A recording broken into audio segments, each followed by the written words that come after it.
a ide sa do Pezinka. Pôjdem vlakom. Idem úplne bez plánu, čo tam budeme robiť. Uvidím.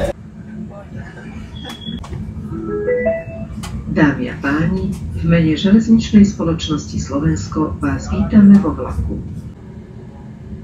A čo teraz tu?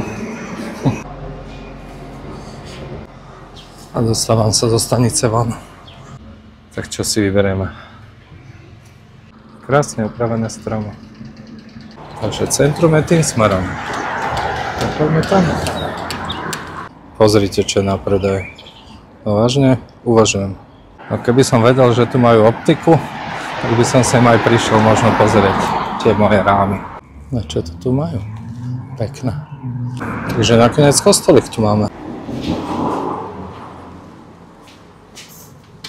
Zavreté. Aspoň takto pozrieme, že čo tam je, jak to vyzerá pekné. Tu je nejaký ďalší kostol a tu majú dom kultúry. Pozrite, aj Barbera majú. Strašne veľa kostolov tu majú.